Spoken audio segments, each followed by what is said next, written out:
What's up, guys? My name is Jerry, and today's video is going to be 5 NBA players who have revived their career this season. And we're going to jump right into the video. And I figure since today is Friday, we do something a little bit more light, a little bit more fun. And we talk about 5 NBA players who I think have, saved their career this season. And this is in no particular order, but the first player I want to start off with is Kevin Love. And if you guys don't know, man, Kevin Love is having a really good season coming off the bench for the Cleveland Cavaliers. But before we get into how good he's playing, I just want to talk about why I felt like his career was on the downswing. Looking at Kevin Love or looking at the Cleveland Cavaliers, the last time they were in the NBA Finals and had LeBron James was 2018, and ever since then, Kevin Love's career has been up and down, and it's been mostly down. He's been dealing with the mental health. He expressed that he was dealing with mental health issues, which is just as bad as physical health issues, in my opinion.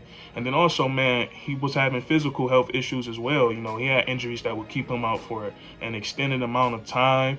And then, if we look more recently, man, when he did get back on the court, and I don't know if it was because, his teammates just wasn't used to him being out there, or if they felt like, he just wasn't good anymore. But, there were clips surfacing the web of his teammates not passing him the ball when he was wide open, or when he was demanding the ball in the post. He wasn't getting no touches, and he would show his frustration on the court. And then we fast forward to the summer. He joined the Olympic team, and then he had to deal with the noise of the media saying that he only got a spot on the team because he was white. And then, during that process, he was cut from the USA basketball team. So everything was pointing from the signs that all the signs was pointing that Kevin Love, his career was, basically over. So Kevin Love is coming to the season, head strong on his shoulders, looked happy, seemed like, he worked it out with the organization to find a role on this team. And I feel like he's been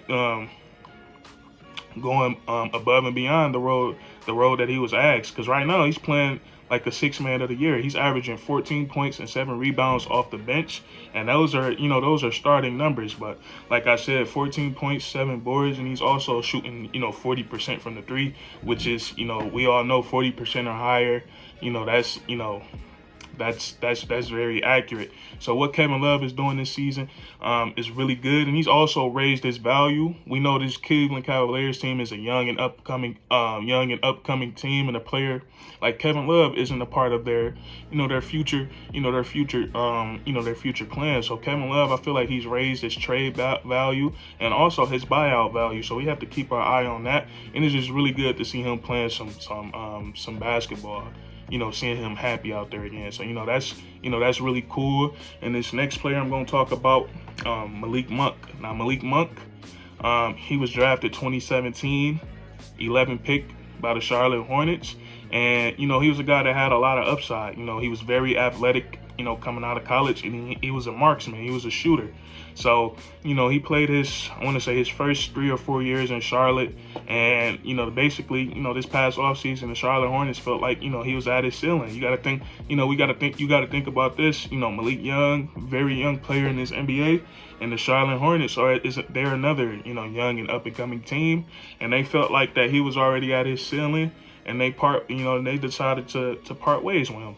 So, they parted ways with him. So we fast forward to this previous offseason. The Los Angeles Lakers got 3 players with 3 max contracts. So, they looking to fill out their roster with, cheap players. And Malik Monk, at the time, like I said, the Charlotte Hornets basically, took his value all the way down. So, right now, I believe his contract is like 1 year for $1.5 million. And I feel like the way he's been playing this season, he's worth much more than that. And I feel like there's a lot of games this season that the Lakers wouldn't have won, if it wasn't for, Malik Monk.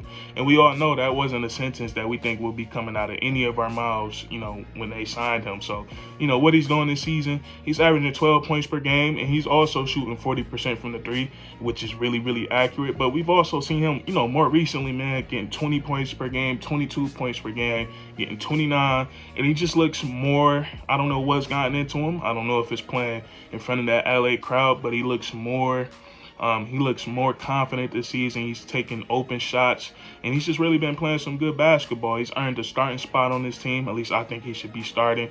and he's been looking really good for the Los Angeles Lakers. So Malik Monk, he's definitely raised his value this season, and I think he still can grow as a player. So that's Malik Monk.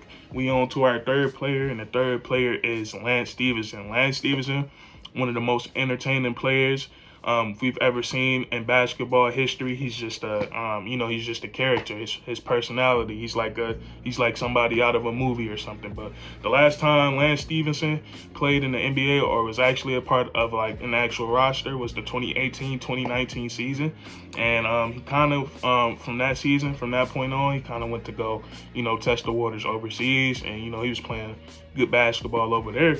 But this season, we all know COVID hitting so hard, and it's giving players like Lance Stephenson to come back and get this opportunity. We hate to see it at the expense of other players being sick, but we got to make you got to make some type of you got to make light. You got to make light of every situation, but Lance Stephenson, he's taking full advantage of that, and he's been playing some really good basketball off the bench for the Indiana Pacers. His first home game back, he came in and dropped 20 straight points in the first quarter and broke the NBA record. He broke the NBA record for most points off the bench in the first quarter. And he was doing it in the most Lance Stephenson way, possible. It was very entertaining and very crazy to watch. He finished the game with 30 points, and then also next game he followed it up with a 16-point game, and then also he had 14 assists. And he's been playing really good at home for the Pacers, averaging 20 points and like 9 assists at home, shooting 65% from the field and like 47% from three. So Lance Stephenson, he's shown that he can still play some basketball, and he's earned himself a second 10-day contract, and the Indiana Pacers are trying to free up some space on their roster to keep him for the rest of the season. So like I said, Lance Stephenson has taken full advantage of this, he's taking full advantage of this opportunity he's had, and he's shown that he can still play basketball. He's very unpredictable, and and he come in and he makes, he's a playmaker, a very creative playmaker. So that's Lance Stephenson. And next guy, Otto Porter, Golden State Warriors. And Otto Porter, man, once he got that contract from the Washington Wizards, we seen him repeatedly on Shaq and the Fool. A lot of people claim that Otto Porter claimed that he lost focus, once he got his money, and he really wasn't interested in the NBA anymore. So, we fast forward to this season. He ends up on the Golden State Warriors. Last season, he played for the Bulls, but he ends up on the Warriors this season, and I feel like, he's found himself for this team. Now, his numbers aren't eye-popping. He's averaging like 8 points, 4 or 5 rebounds, but he is shooting 40% from the three, which is really important. But he's just found a role on this team, and that's to come in. He comes off the bench. He plays some really good defense. He probably guards, either the best player on the court or the second best player, depending if Gary Payton Jr. is out there with him. But, he's just found his role with his team, and he does whatever the Golden State Warriors ask him to do. And he's done a great job. He's done a great job with that. And for him to, I think him finding, him able to have a role on a team like Golden State Warriors, one of the best teams in the league, that says enough about, how he's, reshaped and revamped his career. So, I'm really liking what I'm seeing from Otto Porter this year. And, he's shown that he's still, he can still play in this league today because, let's be honest, man, a lot of you guys probably done forgot about Otto Porter, or, some people probably don't even know who he is, but, he's really stepped it up this season, and it seems like, he's getting back on track because he's still relatively young, man. He hasn't been in the NBA for that long, but the last player, this part was in order. I did have to save the best for last, but DeMar DeRozan. And DeMar DeRozan, he never really fell off statistically. I wouldn't say he fell off statistically. We know in Toronto he was big time in there. He had a season there where he averaged 27 points. He led them to the best record in the Eastern Conference a couple of times, and then he was traded for Kawhi Leonard. And once he went to San Antonio, they had excuse me, they had no playoff appearances. You know, I don't think DeMar DeRozan made any All-Star games, and you know, we kind of just stopped, you know, focusing on him unless you were like a, you know, a San Antonio fan or a DeMar DeRozan fan. But you know, other than that, you know, we wasn't really talking about DeMar too much. So you know, he became a free agent. He became a free agent this summer, and he decided to sign with the Chicago Bulls. And like we knew it was going to be box office.